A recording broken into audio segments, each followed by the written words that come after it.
Okay,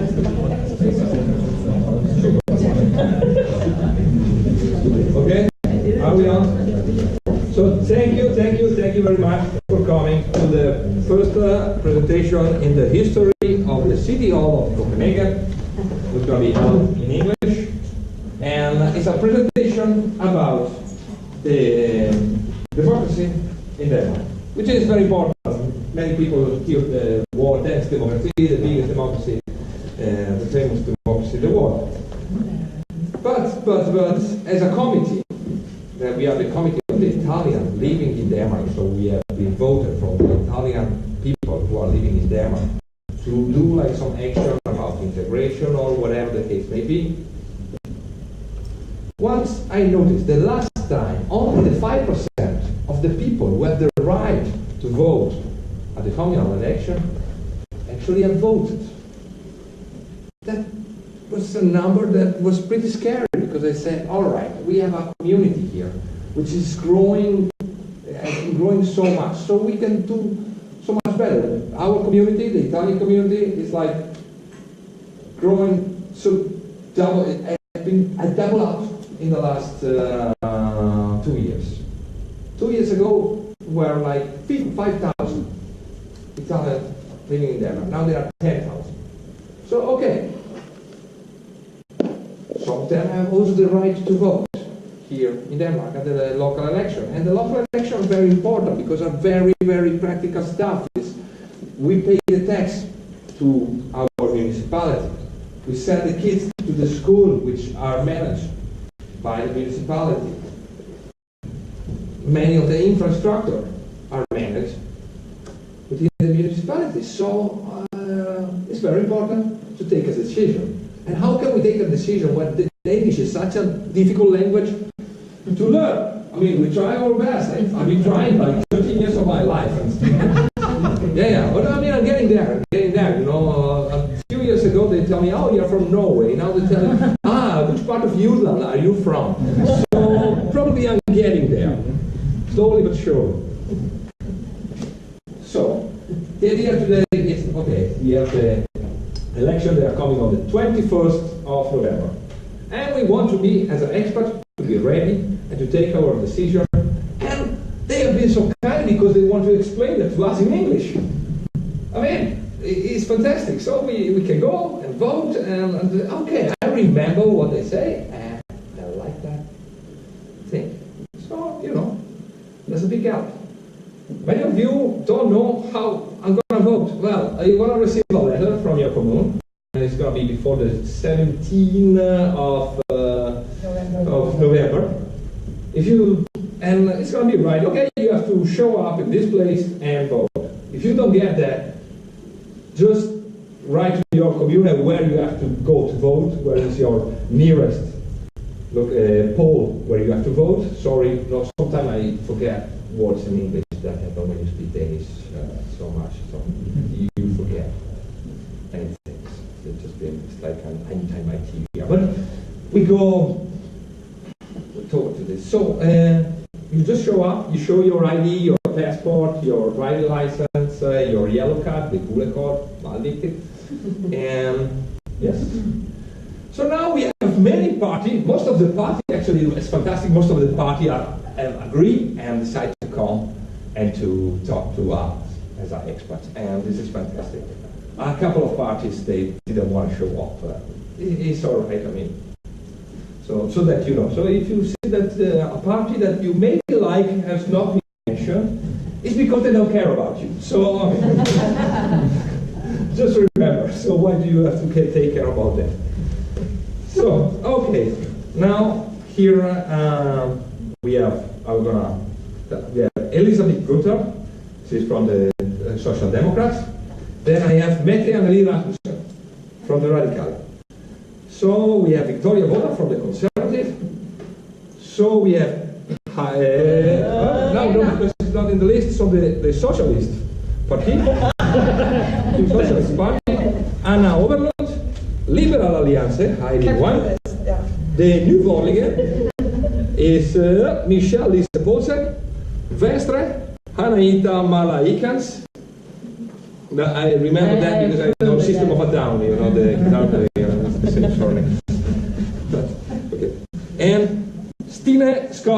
from the alternative. Now,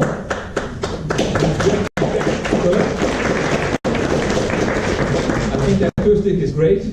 So now we're gonna decide who's gonna start first.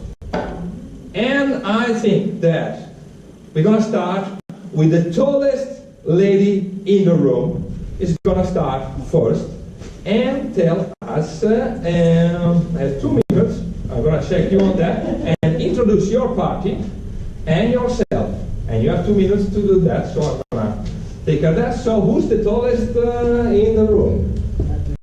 I am. You are the tallest in the room, so we're gonna start here and go this way. Go this way, yes, I start here. All right, please. Thank you. My name is Elisabeth Grüner, German name, and I represent the Social Democrat Party. The Social Democrat Party has its roots back in the last century when the farm workers moved into the city and became industrial workers. So that's the background. In Copenhagen, the Social Democratic Party has had Lord Mayor seat since the founding of the magistrate. That's a special way we do things here in Copenhagen. And that was in 1938. And up till now, we have had the Lord Mayor seat. And again, that's not quite true. There was actually, in 2004, 2 days where there were one from the Socialist Party who had the Lord Mayorship. But that was because the one who was going to take it, he was just out of office for a period, so he came back. Well, but all this means that the Copenhagen that you experience is actually the Copenhagen formed by the Social Democratic Party. You probably know that the city is divided up to local areas. Østerbro, that's where I live. Amager, that's where I was born. And Vesterbro is where I was brought up. It's not all the city around, but nearly. Educational, I am an economist, and I have a bachelor in IT. I started my working career in what we call the National Social Research Institute, and from there I went 12 years with an IT company. Today it's called CSC. And then I was the vice director at the Ministry of Business and Industry, and a director at Symbian, that was at that time the biggest science park in Copenhagen. Now it's called Stein. And after that I started on my own company, where I worked with organizations and big private companies with strategy and business development. I'm 65 years old, and I have, as you can imagine, been close to politics, but never in politics. So, I was quite surprised when the party asked me, would you like to run? And I said, well, why not? So, I do. And I would love to contribute and to put all my experience at work for Copenhagen. Thank you.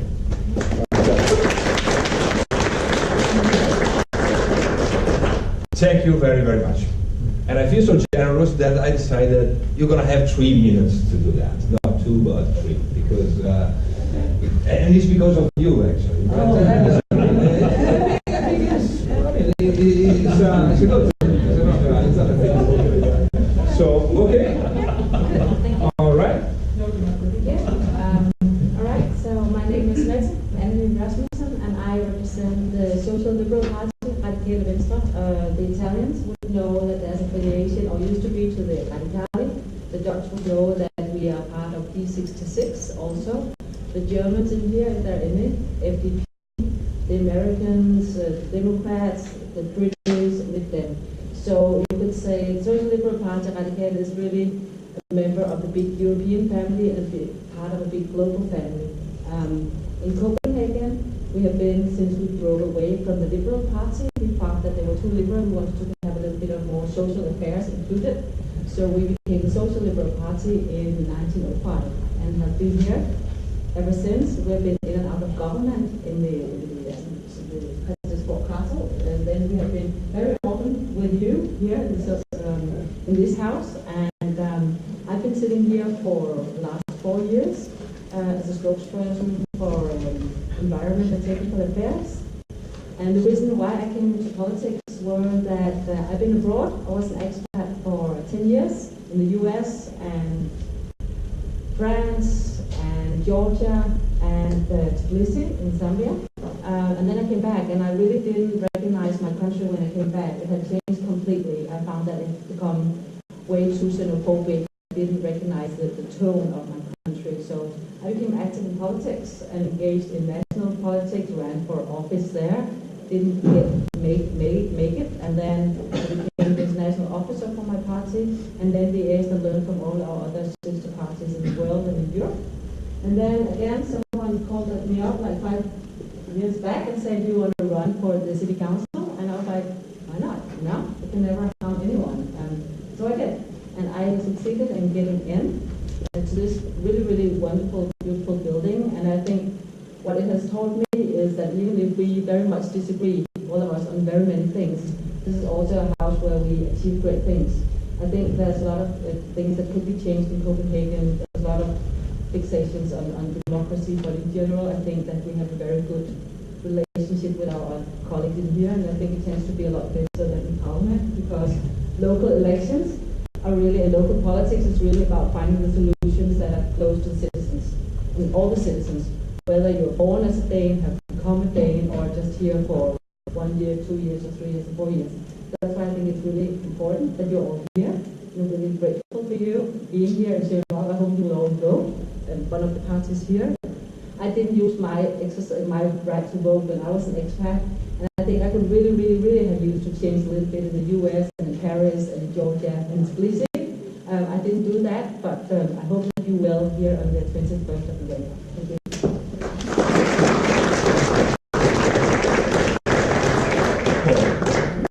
Wow, you're used to do that. Wow, it's incredible. And now we have Victoria Bona from the Conservative Party. Yes, thank you. So, as you heard, my name is Victoria Bona. I'm 27 years old, and this is actually my first appearance as a candidate.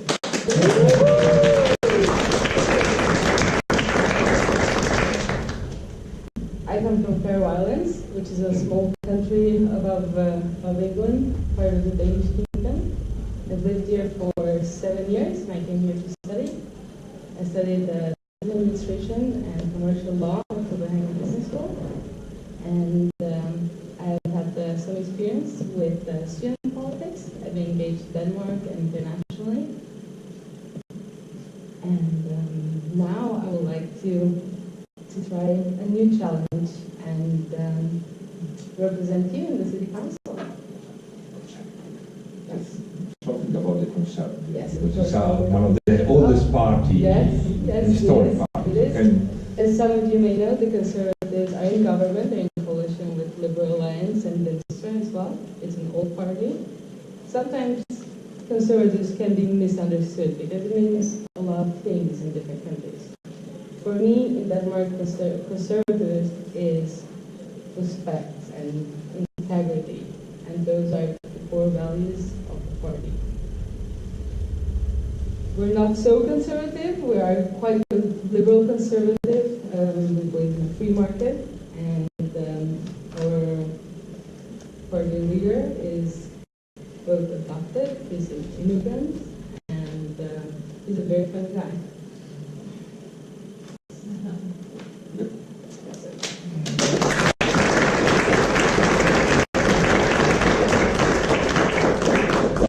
One thing, before you want to talk, because I mean, for the experts, because when you heard the word also conservative, and I like to be in a country where the conservative leader is also homosexual and is married with a black guy.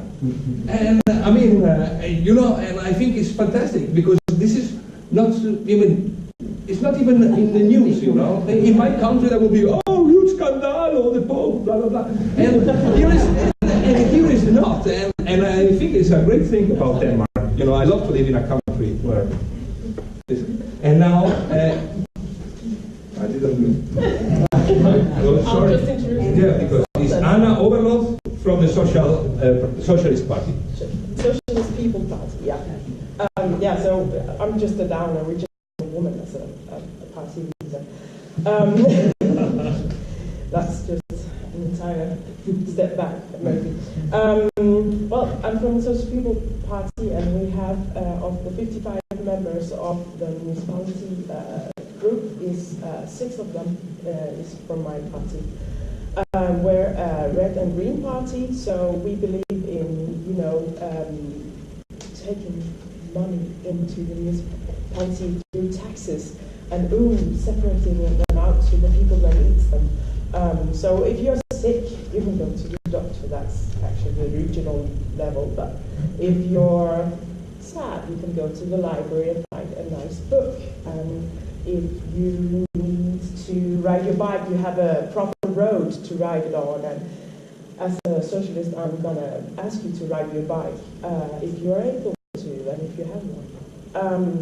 As a Green Party member, I'm going to ask you to ride it because we have to take care of the environment, and we have to take care of each and everyone's air that we breathe, so that we can bring down the pollution.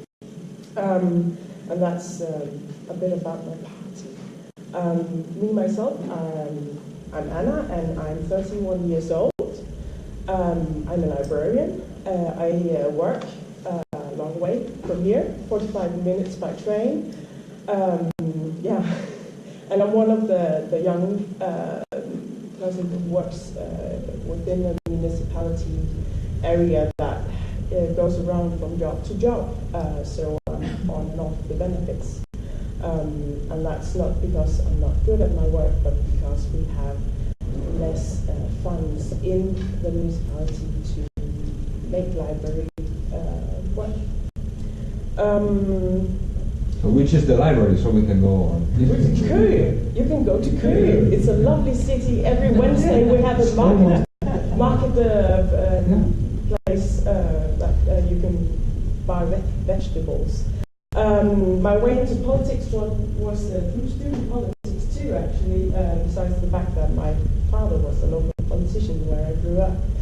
And the last 5 years I've been a member of the party, and I've mostly been doing the internal work. You know, I've been the vice chair of the local branch, so I've been making coffee to everyone. I've been calling people, hey, shouldn't you come by and go out and give people some flyers or saying hello to everyone, and make people go forth as a candidate. But I've never been satisfied with the way that we use culture as a part of the municipality. So I decided, I wasn't called up by my party, I just decided I wanted to make sure that culture should be in the front row of my party's politics. So that's why I'm here today. Thank you.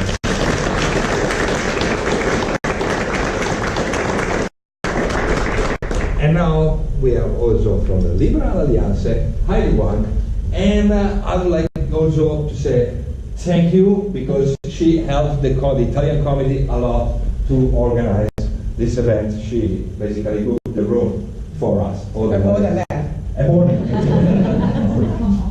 That's true. She helped us very, very much to make this happen. So we give you thank you very much. You notice that the panel is composed of only women, and that was the point. Even though we're women, I mean, no, it's not even though we're women, but we still have different political, yeah, we stand differently politically. I would like to have a poll. How many of you have ever voted to the municipal? Oh, that's quite good. That's not in general? No, I mean, if you're not a Danish citizen, you cannot vote for the parliament. But as long as you live here for 3 years or you're a citizen of EU, then you can vote. I mean, as long as at the time you vote, your address is in Copenhagen. Another thing is that you can vote either on date on 21st November, or you can have advanced voting. All right, from the 10th of October to the 17th of November, that you can go to the citizen service and vote. And there are 3 citizen service centers that are open in the weekend. All right?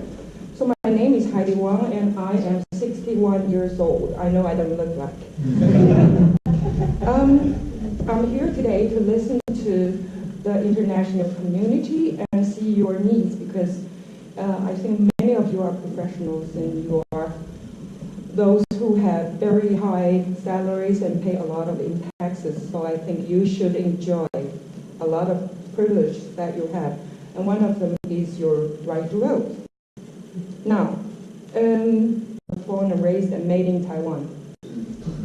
I studied German. I got a scholarship in the States. I met my ex-husband, who's a Dane. I came here, and I found out that my education was not recognized. So I started out from 9th grade, and that makes me very angry.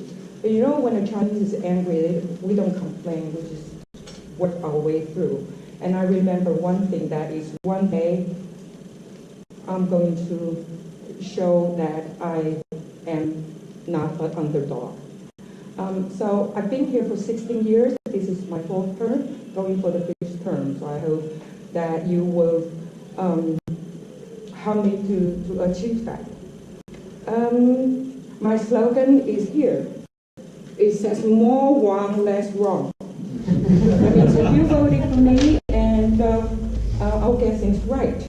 So the major thing, the main topic of my party, the Liberal Alliance, is that we say no to bureaucracy. We say yes to welfare. I think in the Commune we have a budget for 49 billion Danish kroner. A lot of money goes to some funny projects. I don't want to mention that because some of those are actually, some of those came from the social liberal. Yes, we're good friends, so I don't want to mention that. But I think it's important that we remember all this money are hard-earned money from the taxpayers, from you. So I think we should manage the money in a way that is responsible and proper. And I think that people who are underprivileged should really enjoy the welfare. So a lot of people misunderstand Liberal Alliance and thinking that we're only for the rich. We're not. So what is the main issue of our party program? That is more or less high and low. I think you'll remember high and low and more or less. I mean, it's more freedom, that the government doesn't decide what you should say, what you should think, what you should do. More and less. That means less bureaucracy. And high and low.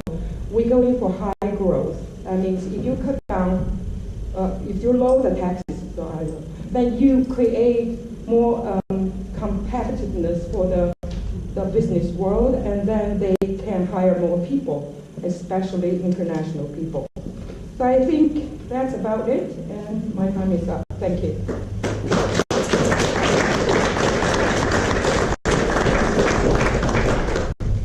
Okay, thank you very much to Heidi from Liberal Alliance. And we have a brand new party who's coming in the Danish parliament, and is Michelle Lise-Poulsen from New Bolivia. I'm going to use my phone because my memory is not as good as it used to be. I'm 56 years old. I have a master's in odontology. I own my own surgery. I have 2 sons, and I've been living in Copenhagen since 1985. I've never been a member of a political party before. Never thought I would ever join a political party until the year 2015, where we saw migrants migrate all the way up to Europe, and our authorities did absolutely nothing. That was an astonishment to a Dane who expects order. Okay. My party considers it to be self-evident that Denmark is the homeland of the indigenous Danish people. We will never allow the Danish people to become a minority in our own country. We will stop migration camouflaged as asylum seeking. We will de-ratify international conventions if necessary. We will demand assimilation of foreigners living in Denmark. We will repatriate troublemakers. We will make no room for Islam in society. Faith is a matter between you and God. When not, it is no longer a religion, but instead an ideology imposing itself upon everybody else. That being said, we fully acknowledge that Denmark is very much a part of the world community, and we welcome motivated, qualified foreigners who come here to work, to live, and to contribute. We will, in spite of what people might say, we don't judge people by their color or their background, but by the sincerity and the honesty of your character. We want to bring Denmark back to her core values based upon common ground, kindness, trust, confidence, to ensure prosperity and spare us from ethnic strife. Danish people are basically hard workers, and we want as a party to allow them to keep more of their earnings to themselves. We want to reduce taxes on work. We want to create more businesses by lowering business taxes and to remove administrative obstacles. We want to curb government spending by ridding society of the new public management cancer, a cancer that more or less broke our taxation agency recently. New public management replaces professionals with administrators and drowns society in registration, control, and lower productivity. We also want to curb government spending by reducing the horrific high cost of migrants, by demanding that they support themselves and insure themselves against the calamities of life instead of, as now, having access to free healthcare or tax-financed healthcare and welfare. We believe in the intrinsic value of democracy, and we want a direct democracy the same way you see a direct democracy in Switzerland. An intrinsic value means we believe that democracy is absolutely the best way to govern any kind of country. Anyone who wants to tell you that a few smart people can do it better than people, we will disagree with them. We want to strengthen the rule of law. We want to see proportionality between crime committed and punishment served. We want to strengthen individual rights as opposed to government rights. And last but not least, we want to leave the European Union as it leaves the people of Europe without real influence. It perverts society by reducing public control and opens government to corruption, and perverts society by attempting to curb freedom of speech in Europe and thus dismantling the foundation of democracy. Until we finally leave the EU and Denmark, we support the attempt to maintain national self-determination in defiance of an ever-tighter union. We believe that we want to cooperate internationally. We consider the US of A our most important ally, and our membership of NATO our best defense. Thank you very, very much.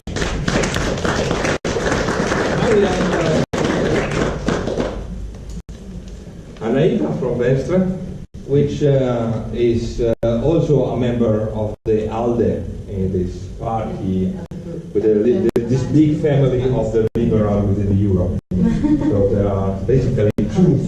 They are the cousin. Is the cousin? I'm not that experienced within the European party. Okay. Thank you for inviting me. This is, I told David that I wasn't so good at debating or speaking in English when regarding to politics, so I tried my best. But yes, I'm from Venstre. This is an old farmer party. It started a long time ago when we fought against absolutism in Denmark. I'm not a farmer though. I started in the party for 4 years ago. I'm 34 years old. I have 3 children, and I live in Nørrebro, Northwest, right at the cross line. I have my own shop, a small tailor shop and a second-hand clothes shop in Frederiksberg.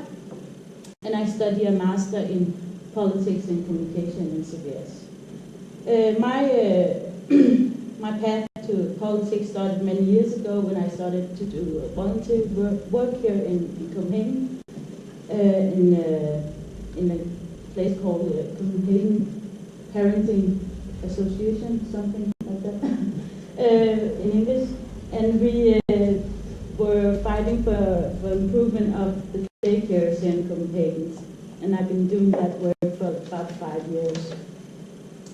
I'm still a member, but I'm in a leave, so I don't do much active work there. This is my first time running here in Copenhagen for the Commune, and I'm also a candidate for the parliament for Venstre, but not in Copenhagen, outside.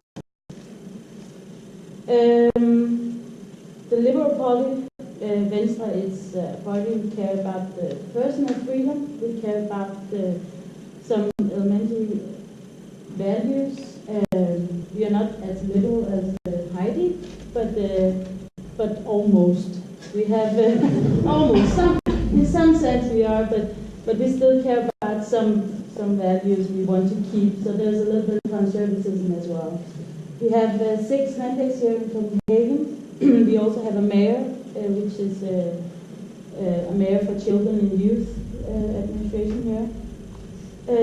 Here in Copenhagen, our party fights for the right to have a vehicle, a car, and parking spaces, cheap parking spaces. Also not prices, not the 10,000 I pay now. No, it should be more fairly in whole Copenhagen. We also fight for less bureaucracy and more power to the people, and also the things Heidi told you about the projects, a lot of projects going on in Copenhagen. We would like to have less of them and give the money back to the taxpayers if there are leftovers. We also have fight for democracy and the power for the people living here in Copenhagen, unless the commune is trying to decide everything, like school places, or we would like to have more voices from the people instead of we are deciding everything here. One of the most important things we have talked about the last couple of months have been about the safety in Copenhagen and the security regarding the gangs and gang members. And as one of the only parties, we have a very strict politics about what we should do about it. And not only the gang members, but also trying to do something about the families and the responsibility, the lack of responsibility here in Copenhagen. And that's one of the things I fight for a lot. I have been a lot I live in Nørrebro, so I have 3 kids going there to school and other things, activities. So it's been a major issue for me to have the security in that area. We think that we should have more focus on preventing the gang members, and think that the last about 100 years the red parties have had the power in Copenhagen have done nothing. So that's one of the major issues. Thank you. Must be extremely frustrating, because this is not a debate, because we are not allowed to do a debate here. You have to know that, because that's why it's a presentation. So it must be extremely frustrating for the candidates who would like to say something, but this cannot be a debate, but it's a presentation. So I feel, let's say I feel your pain. As I remember, was one of probably your former secretary said something once, so you made it. So yeah, I want to pause. It's a toothpicks. Okay. Stina. Noi abbiamo Stina. Noi abbiamo Stina, another new party that is not represented yet in Copenhagen Communal, but the poll are expecting a big success from your party, which is the Alternative Party, and we have Lina. Stina Scott. Here we go. Okay, thank you. Actually, I'm glad that this is not a debate. I like that. And it's also my first performance, or what can we call it, except that I had one with Annette some months ago, but no one showed up, so it never became a real debate. Conversation. We had a conversation, that was nice. I'm also brand new in politics, and I've never been a party political before, and I never thought I should be. I've been working, what's it called, fagforening, union work, and stuff like that. Yeah.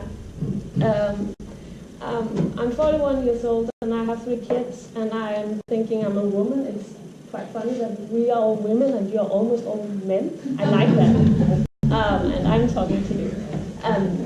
But I have 3 kids, and I'm from the Alternative, and I've been writing some things down so that I could stop being so nervous. The Alternative is a generous, action-oriented international party with a special focus on serious, sustainable transition, a new political culture, and the entrepreneurial, creative power of society and individuals. And we strive to have the courage to imagine a radical, different future. We need that. The Alternative is more than a party. It is also a political movement and a cultural voice. And the Alternative is a party will prioritize the development of serious transition scenarios, environmentally, economically, socially, and culturally, so that the ambition for a sustainable society is neither perceived as either a threat against individual freedom, nor as a society standing still and lacking in dynamics. So I agree with a lot of you people, and we try not to do block politics. The Alternative has been started in Denmark. It has a strong cultural and political connections to the other Nordic countries. This is where we are based from a legal point of view, but anyone in the world can be part of the party and the political movement with the Alternative. And the knowledge and political strategies which will be produced by the Alternative on an ongoing basis will of course be made available for anyone who wants to work with democratic dialogue and sustainable development. And we also develop our politics as well. We are trying to develop a way to develop politics with everyone who wants to be with us. We're still working on it. We're doing it, but we need more work on it, and you need to help us. Finally, it is not important for the Alternative to emphasize the significance of culture and art and their role in the development of other life values and life strategies than material consumption and financial wealth. So a strong cultural and artistic vein will run through all the Alternative's political proposals and events and actions, which will help to create nerve and dynamics and a feeling of freedom in every way we say, do, and recognize. And we do try to live up to this, and it's very difficult, but we strive to do it. So, thank you.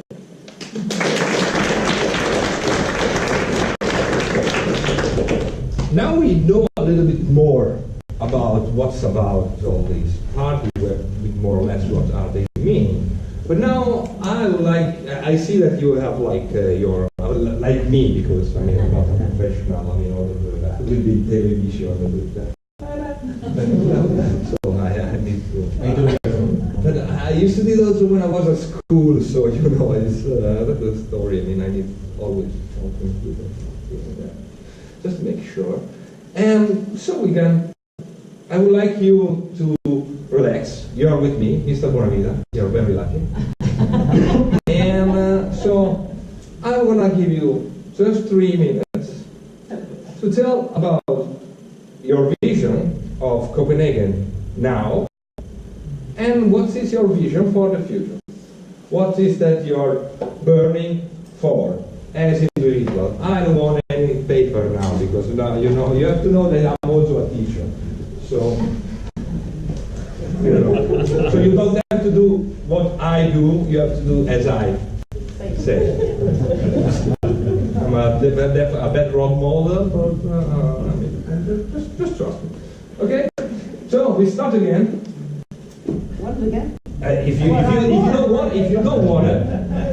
That's okay. Okay. Yeah. And if you come here on the streaming, because we I are would like to streaming stand worldwide. here. Do you mind? Do you mind? That's because I'm here. so big. That's No, why this you're is standing fantastic. here too? No, I'm standing here because I want to stay out from the camera. Because, Okay. no, stay there, perfect, because the camera is right there. You see, we have the camera. That's a nice camera. They are, it's fantastic. Very, now they do this You think it's things nice very now? small, It's but okay? it's fantastic. Okay. It's great.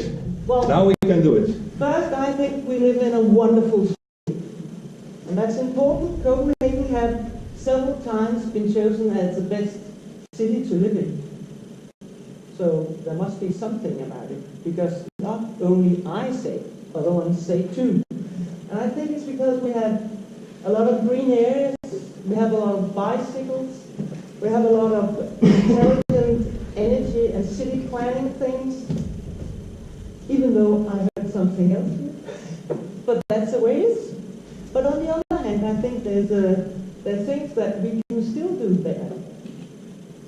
And we have, our party made this program for the election. And if you want it, you can write your name and mail address down at the paper down there. My dream for Copenhagen for today is limited to 3 key points. The first one is senior homes and warm hands. We must be able to live actively throughout our life, even though we get old age. Therefore, there must be more warm hands and access to new housing communes and senior collectives. Because the elderly persons, they deserve to be taken care of and to be secure. The next issue is sustainability in all we do. We must utilize all our resources several times and fully. In the municipality, all construction must be built from recyclable materials. We must be the best to recycle waste. We should be planning new buildings so that it is possible to make roof farming and gardening. We should have clean air. That means more bicycles, less cars, buses and diesel, and we must be realizing the harbour tunnel. And for the third thing, the business and democracy representation. We should support sustainable business development in Copenhagen. That means, for instance, the block hubs. Some of you must know something about that. That's a place where they bridge architecture, design, construction, and digitization. And they do that to reach the UN Development Goal number 11 to make cities inclusive, safe, and sustainable. And then the last thing, I think it was Hattie who actually mentioned it. We have a democratic problem in the municipality of Copenhagen. We have around one for every one, there's only one woman for each 4 men. And that's not the way I think it should be in local politics. So I think we could do better.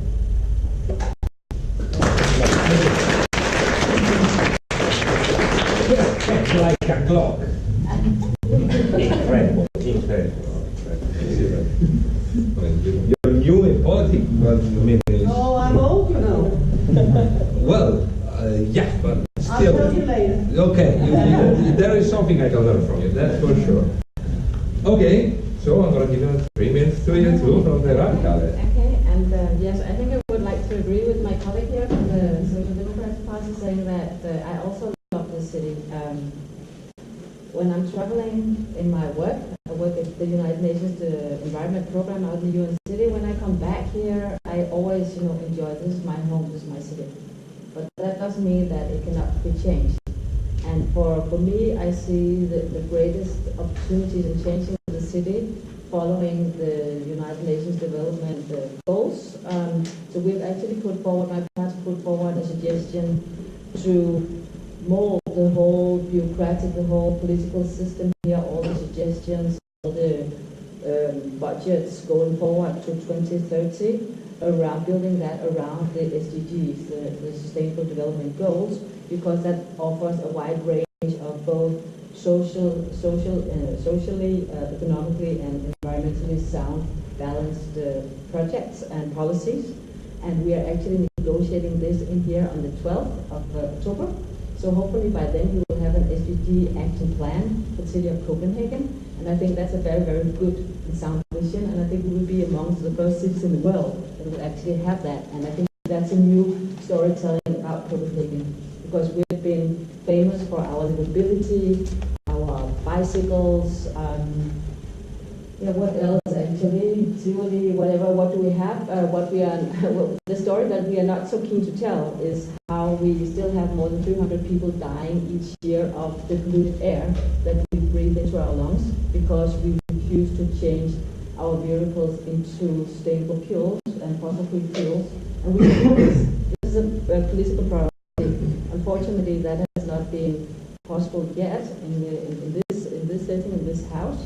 And we also need a little bit of help from the parliament to do that, because in the Danish system, you can say we do not have the legislative powers here. It's not like California that we can say, yeah, we don't really care about the guy, what's he saying in Washington, we're just going to run with it, right? We can't do that here, so we are depending on for the legislation for the parliament. But we will do what we can, and we can push the boundaries, and I think we are to do that, and we are also trying to push it. My vision is also for Copenhagen that we have been speaking a lot about the gangs. Our suggestion, not only one suggestion, but more, but one of the key suggestions from our party would be legalize cannabis, because a lot of the gangs are actually learning a lot of money on this. So if we remove it, it will take away, their income. If we cannot find a way how to handle it, we can always give it back to the gangs after a couple of years, because they have a really sound business model to do this, right? So let's do things differently. Like we cannot keep on, getting the police in. You have the helicopter flying around. That's not going to change. I think Einstein said you cannot come to a sound solution by getting to the same solution every time you try to solve the same problem. And that's really being idiotic. And I think we shouldn't be that in Copenhagen. We should be clever, and we should be smart, and we should be sustainable. Thank you very much. Remember, Victoria? Yes, I'm happy to get So you have to be here, so in worldwide, and you can also say hi worldwide. Hello worldwide. The World Wide Web is there. I'm pretty sure I'm going to do a little better this time. I'm very happy to have the chance anyway. Actually, I think You don't have to. Yeah, that's good. Okay, I appreciate your gesture. no speech, not even prepared. All right, so yes, the Conservative Party. I like the party, I share the same values, but actually I'm a little bit pissed off, and that's actually also why I'm candidating. I'm pissed off about women panels and having to be treated differently because I'm a woman, or taken care of because I'm a woman, and I don't understand it. And I don't like it. I don't like that I had to move 7 times. The first time that I moved to Denmark, I could not find an apartment. I don't know if you've had the same problem, but it's impossible. I think it pisses me off that people be telling me that I have to fight. I don't like biking. I bought a bike, I tried it, but then it was stolen, and then it was stolen again. Actually, I really like riding. But, yes, Copenhagen wants me to bike. That's definitely some of the problems that I see, and I think a lot of others also agree with me. I hope so, anyway. Those who have a job 50 kilometers away from their house, I agree with that. That is not a luxury, but it's not.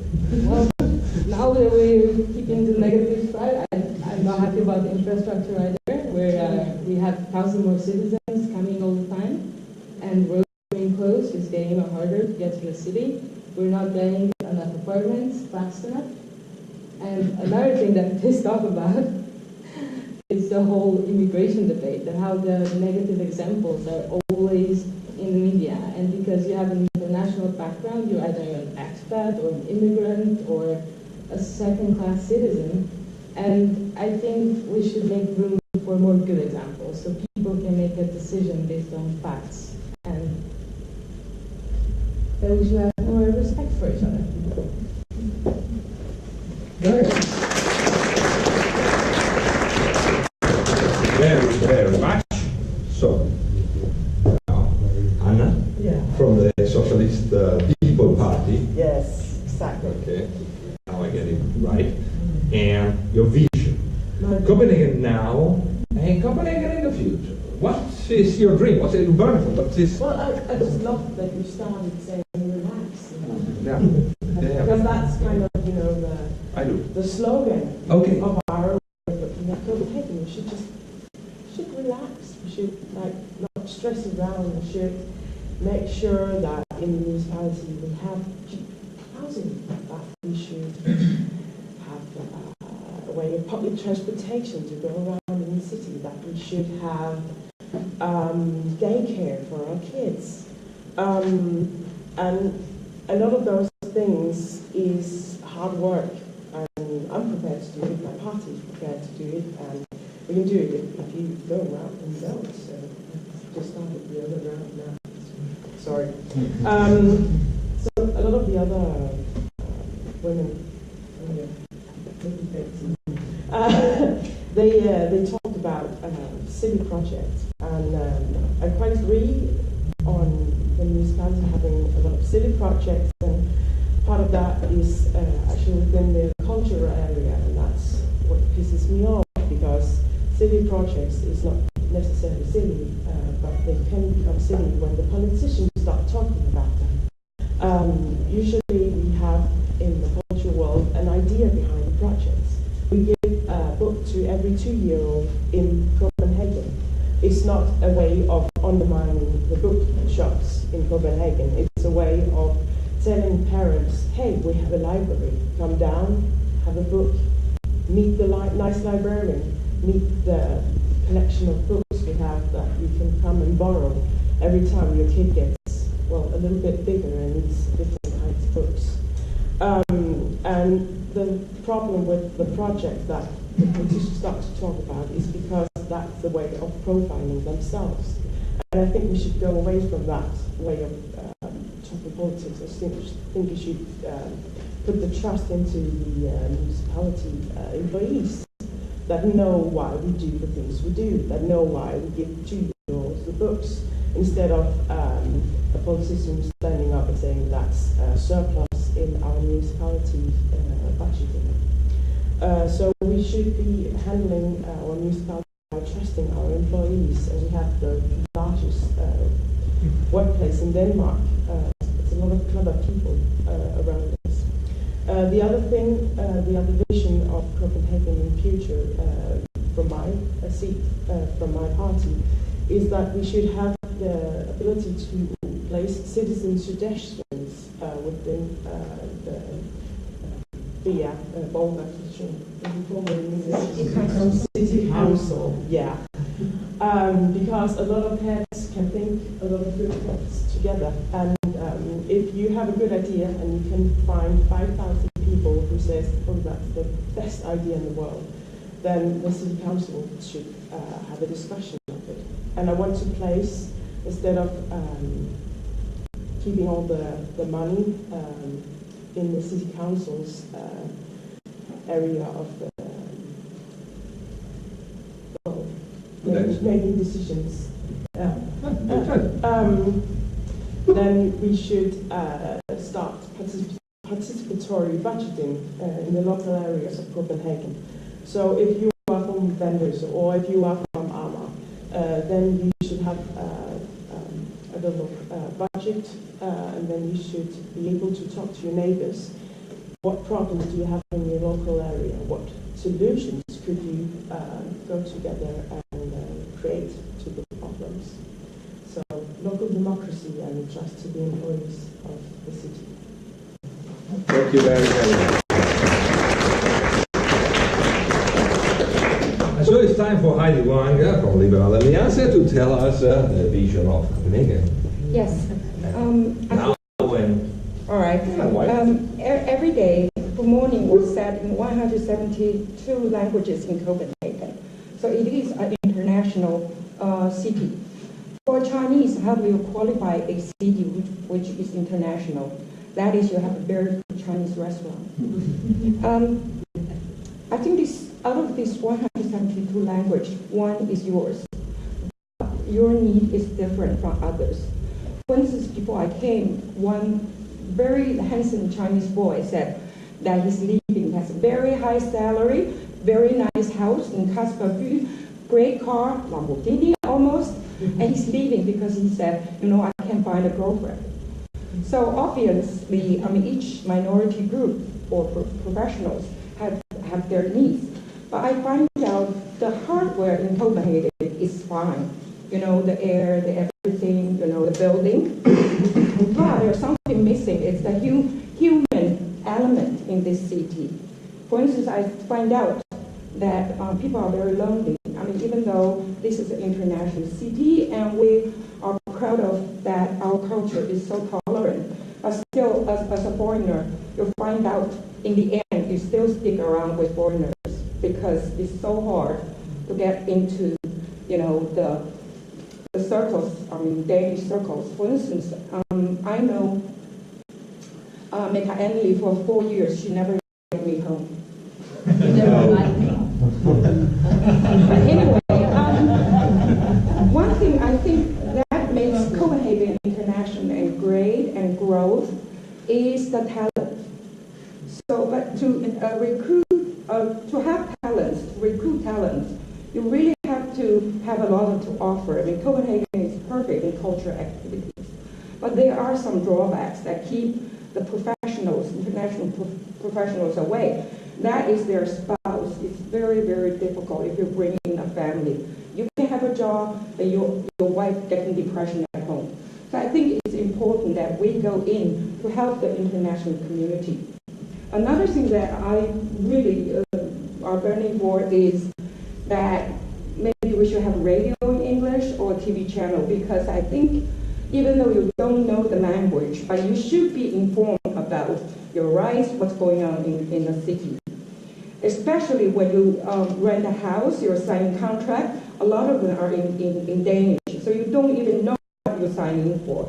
When you go to the bank, and a lot of places, you just don't know what's going on, which is, I think, embarrassing for me being a politician, that we call ourselves international, we're going for globalization, but we don't even offer English services to our international community. What I say is, don't underestimate your influence, because in Copenhagen, as long as there are 5,000 votes, you can get one mandate into the city hall. So I think if all foreigners who have lived here for more than 3 years, if you go vote, you can probably get 10 mandates. That's how much influence that you have. So that is just about it. And the last thing I would say, my party is the party on the left wing, which never disgrace or insulted or mean to,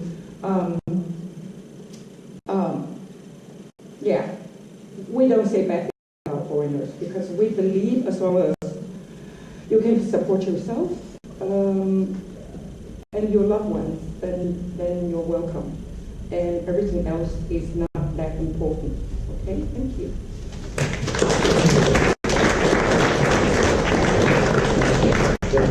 very much. Thank you very much. Now we have Michelle from the new Copenhagen, so it's going to tell us now. We are looking forward to hear the vision of Copenhagen. Now, and more. You know, I didn't take any notes on this. But I'm going You don't have to take notes because I'm a teacher. I'm just, you know, when I came to the city in 1985, the city was really poor. We had had social democratic mayors. The budgets were never balanced. And in the end, the result was that the government, the state, actually forced Copenhagen to sell off 20,000 apartments, big areas around the harbor, and some areas within the green common called Finland. I think that was a brilliant lesson in what happens when you cannot balance your budget. We sold off huge assets because the city was impoverished. The city has seen a lot of improvements, many houses, the harbor has been renewed, and a lot of things have been actually good. Copenhagen was forced to realize, you know, that they had to balance the budgets, they had to make sure there would be money to invest in the city. Now we're having another problem. You know, the local politicians want to carve out another piece of this green area called Finland to try to build more houses in the middle of a natural wild area 5 minutes away from City Hall. We're the only conservative liberal party that refused to do that. You cannot balance a budget. You cannot actually finance a city by selling off your assets. Also, you know, this area, Finland, will be an asset to Copenhagen, not just for us, but for our children and our grandchildren if it's left as wild nature close to City Hall. We have another problem here. We have, I think, I cannot recall any time in my life that in my city, in my country, there would be areas people would actually, they would call it no-go zones. Areas where gangs rule, people are accidentally shot. It's something quite not dangerous, it's something quite extraordinary, and something we're talking, it has to be solved. If it was up to me, I think I'd do exactly the same thing the government or the state forced Copenhagen to do, sell off apartments, actually take those housing projects that are in the center of the problem, sell them off as apartments, make collegiums, make, you know, housing for ordinary people. Because I think that would solve the problem. We've been hearing here about, you know, foreigners, how foreigners are spoken ill of. You know the reason why that is happening? No one is actually speaking ill of foreigners coming here to participate.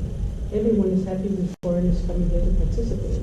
But when you allow a problem to fester, when you ignore to actually do something about a serious problem that is bothering everyone, making our streets unsafe, in the end, everybody pays the price, which is why my party wants to stop that problem. We will not accept gang violence. We will not accept a certain group of foreigners sort of ruining it for everybody else. And last, I think, you know, when we listen to politicians in Copenhagen, it sounds like, you know, we just have to build more houses in Copenhagen. But Copenhagen is just one city in the middle of Denmark, and Denmark is having like a problem that resources are allocated to our major cities, and 60% of the Danes do not live in major cities. They live outside major cities. And they have seen that their hospitals, their police stations, their local services are removed. So if you live in an area outside Copenhagen, you might not have a library. You might not have a hospital. You might not even have a police office anymore, or a post office, or a local store. So I think we have to look at this at a national scale and try. Copenhagen must consider, and we must consider, is it really good policies to make everybody move into the big city? Or should we keep the countryside alive too? I lived in America for a while, and Americans gladly take their car and go 200 kilometers to go to work. Not a problem. In Denmark, it's like if you cannot take your bicycle and go to work, you have a problem. But Denmark is so small. We don't need to have big cities taking all the resources.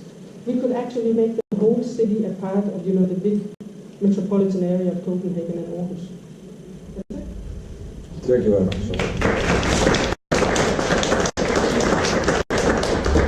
Anahita, from destra.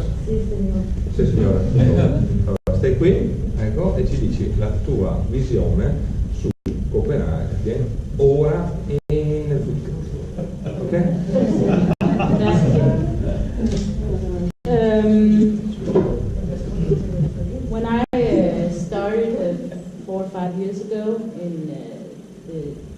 volunteer work with the parent training as well. My first idea was to see how we could get parents to get together more. I totally agree. Copenhagen is a very lonely place, not only for single persons but also for families. It's we never invite each other home in Copenhagen. It's like Danish people have their own. It's their safe space at home, and if you want to visit them, it's like, oh, then I have to visit you, and oh, it's going to be too much, and people just don't do it. So we like to meet outside, and we love to meet foreigners, we love to meet other people, but we want to keep our home for ourselves. So my first vision was, how do we get people to talk together? How do we get parents to talk to each other at the daycares, so they can learn from each other, so they can experience new communities, experience new cultures, and meet all kinds of people. Everything starts when you're a little child. It's the early age that you can do the best for your children, and I wanted to make an environment for people to learn from each other and help their children that way. So my vision was to open up for all the daycares after 5 o'clock when everyone went home. Then you would, as a parent, get a key or your as a card, and you could use the places for activities in your local community. It could start with the parents, but also expand to the whole community, and maybe they could get some influence as well. I've tried to do that for 4 years, and when I realized that was a very difficult thing, obviously, then I wanted to run as a candidate because it was pretty much easier, I thought, to get on the other side. I think this is very important also when we talk about immigrants. Heidi says everyone is welcome as long as they care for themselves and the loved ones. I agree, everyone is welcome, but the problem is that everyone doesn't care for themselves and their loved ones. They are paid by taxpayers, and some of them don't go to work, some of them don't even speak the language, some of them don't participate in the society as well, and I think that's a big thing in Denmark, a bad thing in Denmark. I think everyone should participate, and as a politician, this is our job to make the room for people to participate in the society, to make options, to make rooms, to make local communities, and we failed in Copenhagen in some areas, and that's one of the reasons that I want to work in politics in Copenhagen. Also to prevent people having extreme ideas about some religions here in Copenhagen, people who are influencing children and influencing other people to be extreme people, and the whole thing starts again. If we meet each other, if we talk to each other, it's more easy to become a part of the community and the whole society. Thank you.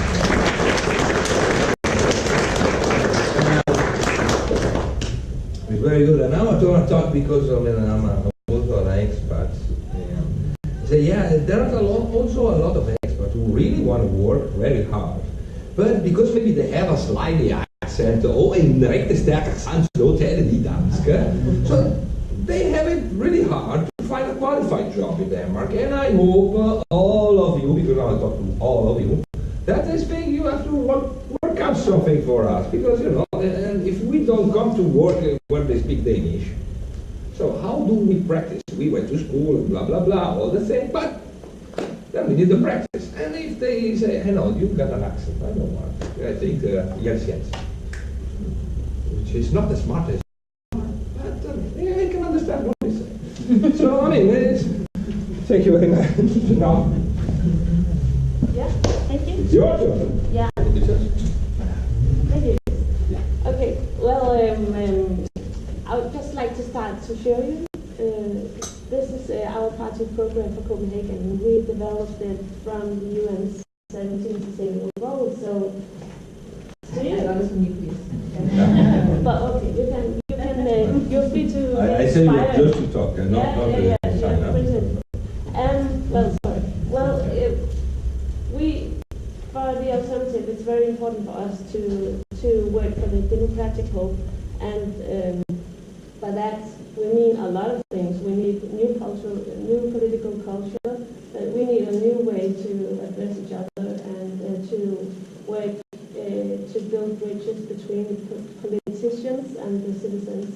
And how can we do that? We have to develop new meetings. We have to develop new transparency politics, and we have to get the city council out in the city. We need to get the citizens into this very beautiful, very secret place for the citizens. We totally agree on citizen budgeting and citizen legislation, and we also want to work for the environmental hope. For example, well, I'm not sure I have to mention, I'm a fellow, but no, I did. But we also want to work for example, 100% renewable energy and how do you say that? CO2. Yeah, negativity, so that we can achieve the goals that we set for Copenhagen. We need further training in climate issues for managers and companies and institutions. We need a blue-green infrastructure adapting to the climate changes, opening up, for example, the lakes, or what is it called, springs under the city, and restoring city springs to protect against cloudbursts, heat waves, water rising, and all that. It's coming. And we want to work for a social hope. We would like to invest in early investments regarding to our children and young people, so that they don't get that hurt and so that they are broken as an adult. We would like to work for a happy job center, so that we don't break down sick people or people without jobs, but help them to get a job, trust them instead of mistrust. We'd like to cut off bureaucracy. Yeah, there's a lot of things that we could do, but I do agree it's a perfect, nice, lovely city. I really do like Copenhagen a lot, but we can do a lot of things to get it even better. How's it time? Can I say one more thing? Well, we have... Okay. Yeah. Okay, I give you 10 seconds. Okay. yeah, the time is up. All right. 15. Okay. Well, we have developed a culture where there's no room for mistakes, and we need to work on our creative curiosity, and because I find it a bit bizarre that we say that we're going to live on our creativity, our knowledge, and our innovativeness. I don't know, is it called that? But we do not really feed the creativity, and we cut it off actually. So I would just like to tell you that my own experience is that to get one groundbreaking idea, you need to have like thousands of ideas. So we need to work on getting ideas. Ideas. Yeah. Fantastic.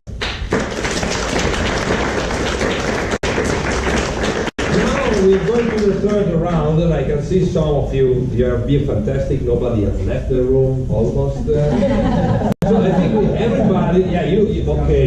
Well, one. I took that in the right. So we should stay up, everybody, just because I'm a teacher, as I told you. So, we have this bedelse in Denmark. So up, everybody. A little bit of 1, 2, 3, 4, yeah? This is very important. Because I want you very, very, somebody make a picture.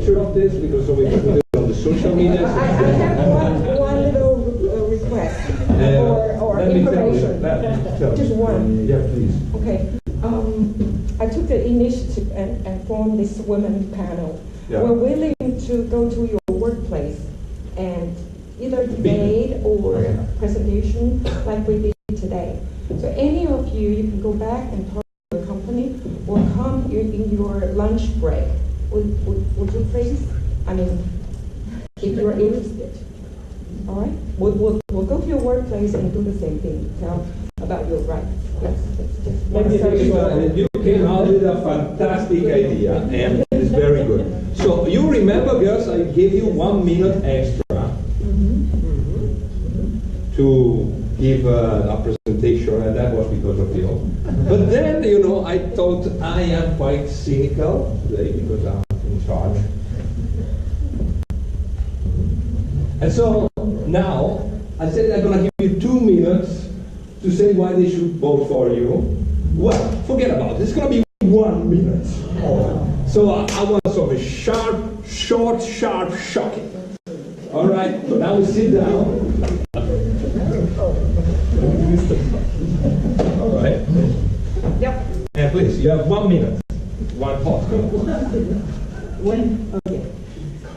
I think I have the knowledge of how it is to be a foreign worker.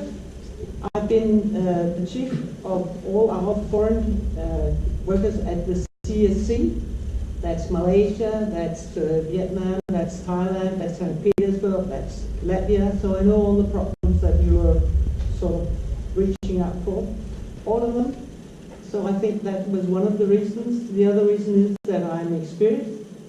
I think it's a good idea to have some experienced people around you when you're going to find some nice solutions. And then, of course, I think it's very important that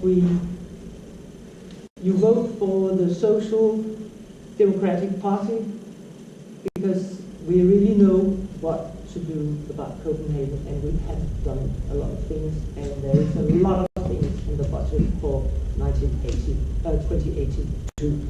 Thank you. All right, and it's fantastic. I mean, you know, 57 seconds.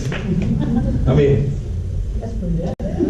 it's because I told her the first time.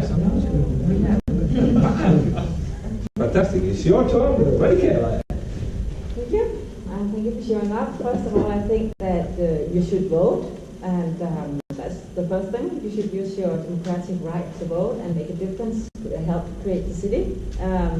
Second of all, if you vote, of course, I think you should vote for a social liberal. It could be me, it could be, we have 15 other candidates on the list. And why we are the preferred choice, or your preferred choice, should be that we really try to keep a balance. We really try not to fall in the xenophobic soup that we hear so much about. That you can always find, there will always be in a big city like Copenhagen, someone who is misbehaving, who happens to have a certain religion, or someone who's doing something this, something that. I think we have to be very aware that we do not fool ourselves to believe just because one person is of a certain religion and misbehaves, then all people misbehave of that same religion. So I think really be aware, and that's what we're trying to do. We're trying to find a balance. We're trying to find a rhetoric that actually include people and not exclude them. And that, I mean, that is in terms of immigration, in terms of job creation, cultural affairs, and environmental affairs. So if you want a balanced approach, vote for Social Liberal, and you could vote for me.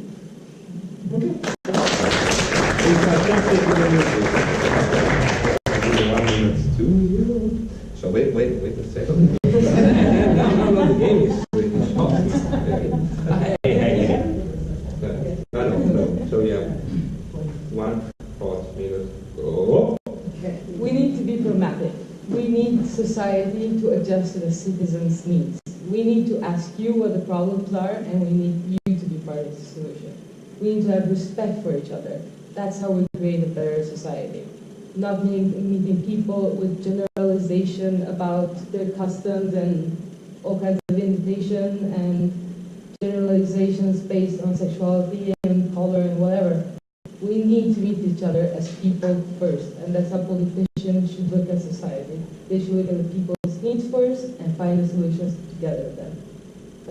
Okay, it's fantastic. Yeah, one second back. Lisa? Thank you. No, just a second. Because I like to do this thing because it gives a lot of pressure. I get something else. No. I have. You're ready? I'm ready. Go. Okay. I don't think I can go an entire minute. Okay, but I mean, just in case. But the thing is, it's your vote. It's not my vote. I have my vote. You have your vote. You are supposed to make an informed decision. You showed up today. You listened to the entire panel. You listened to our works. You know how your analysis of the world's connections are. You know if you want to redistribute funds through taxes into schools, into roads, into, well, green areas in your local area. Well, if you want that, you should vote for me and my party. If you want lesser tax, you should vote for a different party. But you do know what you want to vote inside yourself, because you are intelligent enough to research today. So good luck on the vote.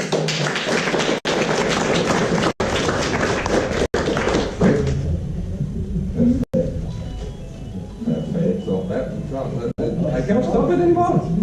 Oh, it's fine now. Okay, Heidi. So, something else with my phone. No, I tell you when. No, you can come here. You can come here. I'm not gonna come there. Okay. So, there. Say hello there. Look at that. Go. The difference between parliamentary election and municipality election is that most likely most of people will vote personally.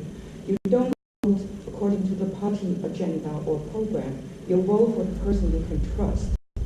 My email is heidi1@mail.com and my telephone number is 30540414. Because I believe in a personal contact. Every day I read at least 50 emails from the citizens. One great thing about Denmark is the difference between politician and citizen is not that far away. So I hope that you will consider me as your representative and the voice for you, because I know I know where you came from, because once I was a foreigner. Thank you.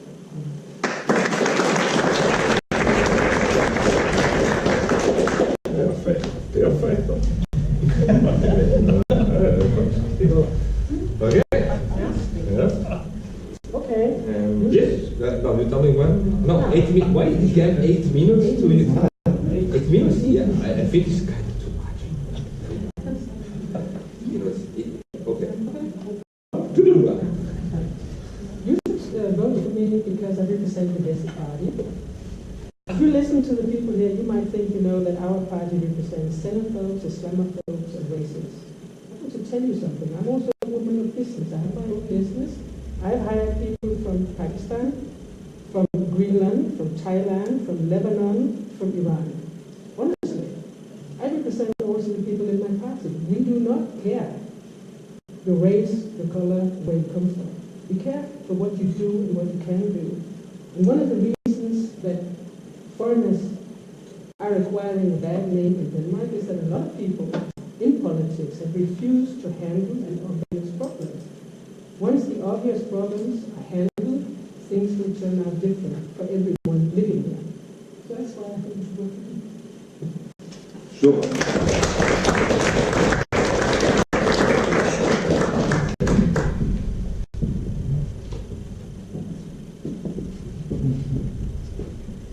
Okay. No, I just gave you 10 minutes. I don't know why. Well, that would be fantastic. If you do that, then we start. About this television channel in English, I would like to do the program for the kids. Hi, if you can. Even for the grown-up. 1, 2, 3. Vabbè. 15 minutes, but it's okay. Go.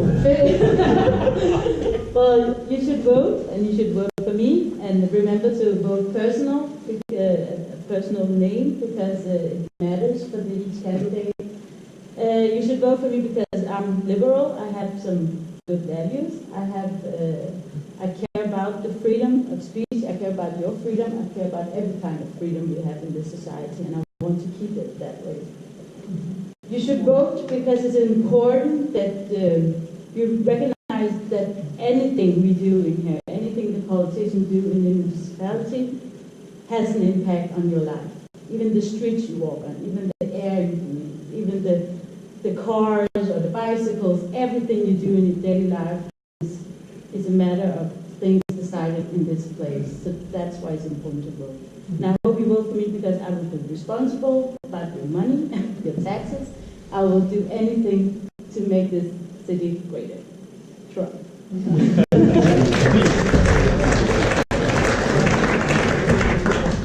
Okay, so Dulce. I don't like Trump. He used to be a great comedian. I like when he was It just came out. Make it great. Okay. Är du klar? Så klar? Så Thank you. Well, I will not tell you who to vote for because that's your choice. And my hope is that you do use your voice and your democratic right to send a cross. But I do also hope that you will use your citizenship to get active in our community and to do the difference that you hope for and to make the difference happening yourself and to help that because we need that. We need to activate all our citizenships. So that's my hope. Thank you.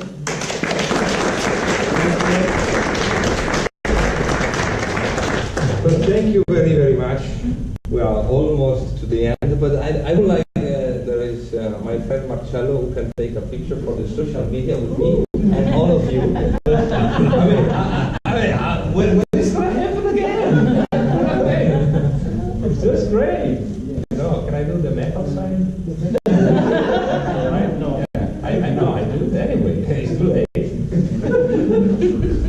Okay, take all the girls and me. I love it. All right. Thank you very much. So, thank you to you. People, it's quite fantastic. It was an amazing night. I think we have learned something about how does it work. So we have to remember to vote. And if we cannot vote that day, we can vote in advance. This is also possible. And how many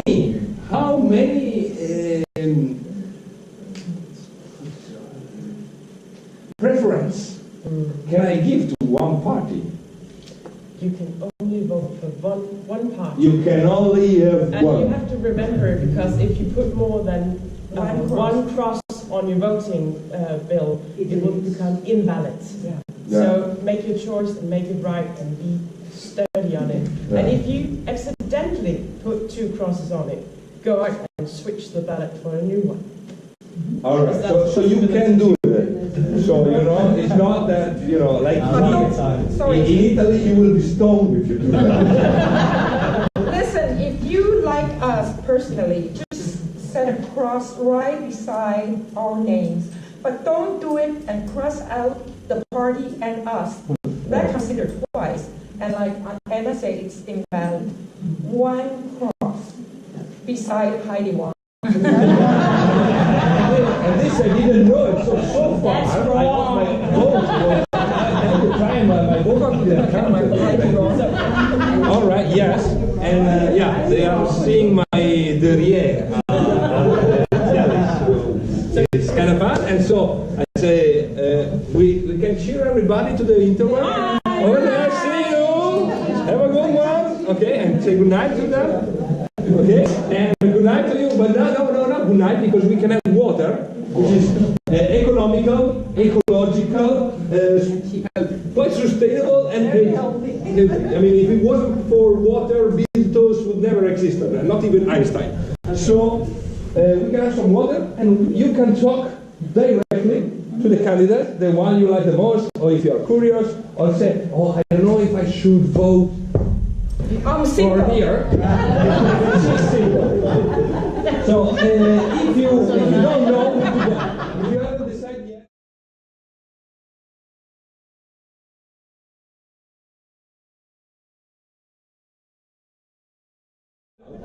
So, so now is the time to go personally and meet your candidate. Thank you very much.